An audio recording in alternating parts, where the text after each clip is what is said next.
Salut Jean-Paul, Salut Sébastien. bienvenue au Théâtre Poème. Merci. Merci d'avoir accepté ce petit jeu. Avec plaisir. J'ai le temps. Quand on te demande ce que tu fais dans la vie, comment tu te présentes? Je suis trompettiste, trompettiste de jazz. Voilà, c'est comme ça que je me présente. C'est mon métier, c'est mon... Tu composes aussi? Oui, mais je dis pas ça. Non. Je me considère pas comme un compositeur. Non, pas du tout. C'est le hobby parallèle à la profession. Oui, c'est ça, c'est pas vraiment... c'est plutôt trompettiste que compositeur. Ouais.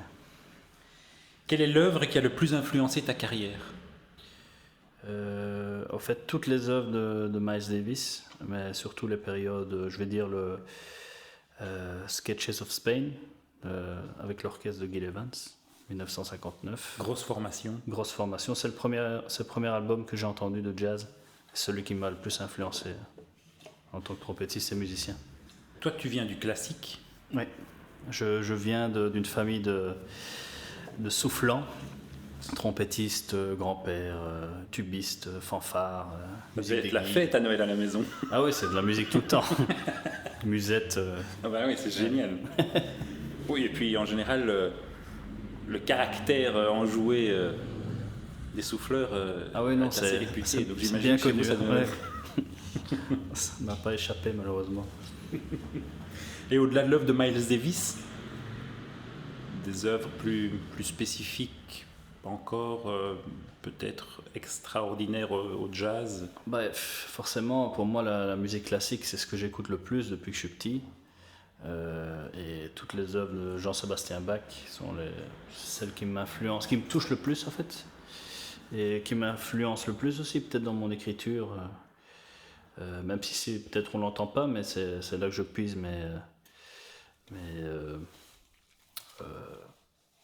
toutes les couleurs, c'est la musique baroque pour moi, c'est ce qui me touche le plus, donc j'essaie d'écrire, de transformer ça avec ce que j'ai en tête, mais ça se rapproche toujours harmoniquement plus de la musique classique que du jazz traditionnel. C'est même ce qui fait la particularité de ce que tu proposes aussi, hein, c'est qui est génial. Ouais. Oui. Récemment, une œuvre qui t'a touché, un spectacle, un événement, quelque chose. Il m'a touché récemment, il faut remonter à déjà quelques mois ou quelques années.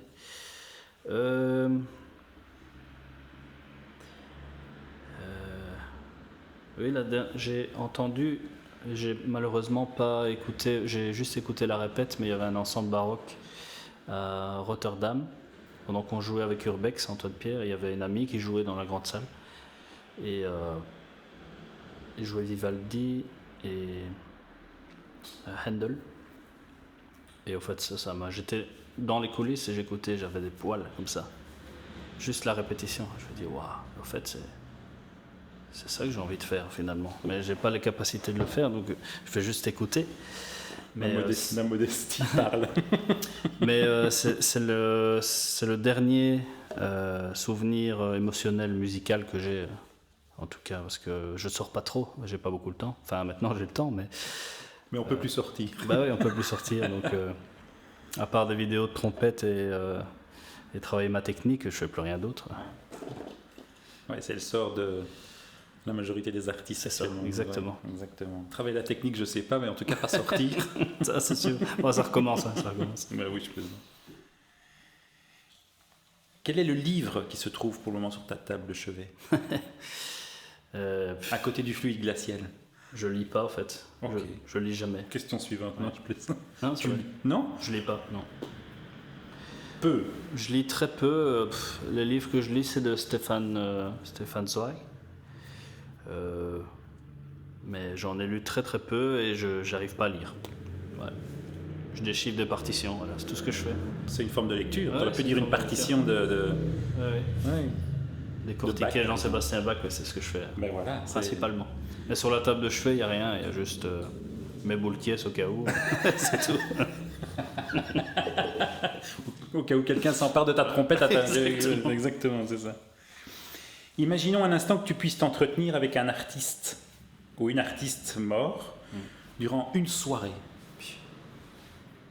J'ai mon idée, mais Bah oui, en fait, je voulais dire Miles, mais finalement, j'apprendrais encore plus de choses si je passais une soirée avec Jean-Sébastien Bach, je crois.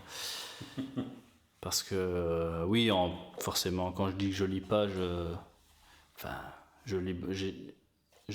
regarde beaucoup de documentaires, d'histoires, et aussi sur les grands compositeurs, Beethoven, je lis un peu sur Internet. La vie, mais Jean-Sébastien Bach, c'est aussi le spectacle d'Alexandre Astier, que j'ai beaucoup regardé, et en fait, tu découvres encore des choses que je ne savais pas sur Jean-Sébastien Bach. Oui. Et je me dis, en fait, c'est un jazzman, ce type, Jean-Sébastien Bach. C'est un improvisateur. Pour le coup, lui, il improvisait et il écrivait quotidiennement. C'est incroyable. Oui. C'est pour ça, imagine si je pouvais le rencontrer maintenant, comment je pourrais grandir. Exactement. Musicalement et humainement aussi, parce qu'il était vraiment très très loin. C'est un génie comme très peu, au fait, un vrai génie. Oui, après, la phrase « la fin justifie les moyens » jouait... Ils avaient un solde, mais je veux dire, malgré tout, il fallait être productif continuellement pour alimenter la marmite. Puis il avait une large famille. Hein. Il fallait nourrir toutes ses bouches. Je ne sais pas comment il pouvait être aussi créatif tout le temps. Mais c'est vrai que la créativité, ça c'était fantastique. Mais je pense qu'il pouvait s'isoler, non? Oui, c'est ça. Ouais. Quelqu'un qui se mettait au travail. C'est cette abnégation, le fait de pouvoir rester longtemps au travail aussi. Mais cette capacité, cette rapidité de création, directement c'est nouveau, mais tout le temps. Il n'y a pas de... C'est un style, bien sûr. Oui, bien sûr. Mais c'est vrai qu'il y a peu de choses qui se ressemblent, évidemment, en fait. C'est incroyable. Oui. C'est très créatif. C'est vrai. Et très surprenant aussi. À chaque fois, moi, je suis surpris. Oui. Comment envisages-tu l'avenir, artistiquement, et peut-être au-delà de l'artistique? Bon, artistiquement, j'aimerais bien, en fait... jouer avec mon nouveau quintet le plus possible. En tout cas, comme les dates ont été reportées, j'espère que ça va... Ça, c'est un peu... Pour l'instant, je suis un peu focalisé là-dessus. Les nouveaux projets aussi, j'aimerais bien faire le mélange baroque et improvisation, justement.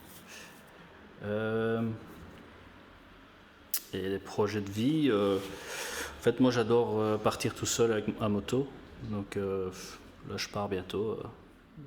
je fais des voyages tout terrain comme ça. Des road trips, quoi. Oui, mais off-road trip. Oui, c'est ça. Je pars tout seul et voilà, à la débrouille. Et ça, j'aimerais bien voir plusieurs pays comme ça, mais bon, tout dépendra bien sûr si la partie artistique prend le dessus. Alors j'ai moins le temps pour voyager, mais on verra. Et tu emmènes ta trompette quand tu fais ça? Non, j'ai juste un petit morceau de bois pour mettre mon embouchure et buzzer un peu, parce que c'est trop lourd. Oui. Ouais, je vais faire fuir les biches. Il ne faut jamais faire fuir les biches. La scène est importante pour toi, le spectacle vivant. Ouais. Parce que tu fais beaucoup de studios, mais la scène, malgré tout, reste un port d'attache important pour toi, non? C'est en fait, c'est marrant, mais c'est l'endroit où je me sens le moins à l'aise sur scène. Parce que je suis très angoissé de donner quelque chose qui ne va pas plaire, même si les gens savent qu'ils viennent voir le spectacle ou le concert, ou c'est un spectacle. J'ai toujours cette boule de me dire, en fait, ils n'aiment pas. Et j'essaye.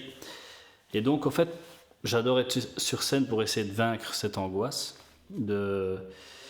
Et pour justement, quelquefois, où je ressens ce lâcher-prise, où je ne pense pas à ça, et je joue, parce que j'ai toujours ça à un moment donné dans le concert, ça y est, j'oublie et je joue. Ouais. Et c'est à ce moment-là où ça communique avec le public, parce que les gens sentent cette angoisse. Même si toi, tu arrives à camoufler comme musicien, et c'est tellement une habitude que les gens n'entendent plus musicalement, mais il y a un truc inexplicable qui fait qu'à un moment, bim, il y a une connexion. Et c'est ça qui est très attachant d'aller sur scène, en fait. Ouais. C'est d'aller et trouver ce... Et s'il n'y a pas cette angoisse, comme on a maintenant, on fait des concerts sans public, on a l'impression d'être à l'aise, mais le résultat est pas si beau, en fait. Il est différent. Il est C'est vrai que il est plus contrôlé. Le public aide, ça te met un peu en danger. Oui, c'est ça, exactement. Et en même temps, tu as envie de bien faire. Ouais. Et quand ces deux sensations te quittent, tu planes et tu rentres vraiment dans cette espèce, comme tu dis, et quand c'est fini, te laisser aller et puis tu retombes. Lâcher prise, et bien sûr. Ouais. Mais bon, j'ai vraiment des moments où je... Écoute, on n'en a pas l'impression quand on te voit jouer. Oui, c'est tant mieux, tu vois, c'est que je camoufle bien, mais mes amis musiciens le savent, je suis très angoissé. Ouais. Avant de monter sur scène, c'est l'horreur. Ouais. Mais bon. C'est pas mauvais signe. Non, ça va. Il faut... Mais c'est vrai que c'est quelque chose de particulier à gérer. Surtout pour l'instrument, parce que quand c'est comme un chanteur. Bien sûr. S'il y a une angoisse, ça se met là ou là. Et on a la même manière de pousser l'air, donc clairement il faut garder la colonne, quoi. Sinon on compense ailleurs et bien ça peut être dangereux. Enfin, bien sûr. Ouais. Ah oui. Bon, ça viendra avec le temps. J'ai encore le temps. Question un peu hors propos, mais intéressant quand même pour tout le monde de l'entendre. Mm-hmm. Est-ce que tu as un parfum que tu aimes, qui t'inspire? Quel est ton parfum favori? Je mets toujours la même chose. En tout cas, j'ai toujours Yves Saint Laurent. Je sais pas, j'ai trouvé cette odeur, l'homme, ça s'appelle. Donc la nuit de l'homme, tous les dérivés de l'homme. Ça me représente pas vraiment, mais j'ai essayé plusieurs trucs, des Chanel, des machins. C'est toujours à l'aéroport qu'on essaye de se manière. Mais je tombe toujours là-dessus. Oui, jusqu'au moment où tu sens plus rien, parce que tu as tellement essayé de fragrances différentes que... Mais je mets rarement du parfum, sauf quand je vais en concert ou Quand tu vas assister à un concert ou quand tu vas jouer? Les deux. Dès que je sors, je mets un petit pchit. Et c'est parti, quoi. Et ça met aussi une ambiance. C'est ça, en fait, c'est l'idée. Quelque part, je pose cette question, c'est pas innocent, parce que c'est souvent un refuge personnel qui te donne... qui peut te donner d'assurance. De l'assurance, qui peut te faire penser, t'évader. Et puis, les odeurs, c'est... ou t'inspirer aussi, justement. Complètement. Moi, ça me touche beaucoup, les odeurs. En fait, ça me rappelle beaucoup de choses à chaque fois. Je peux croiser des gens et l'odeur d'un parfum me dit « Ah oui, ça c'était un ami avait ce parfum-là. » C'est intimement lié à la musique, finalement. Et à l'art, en général, on a des réminiscences comme ça, assez précises, en entendant des sons, comme un disque que tu mets et qui instantanément te replonge 20 ans en arrière. Et le parfum, c'est la même chose. C'est la même chose. Faut pas trop en mettre, sinon ça... Effet inverse. Oh non, celui-là... non, ça c'est fini. Bon, écoute, merci. Je te laisse ta carte blanche musicale. Ok, super. À toi. Merci à toi.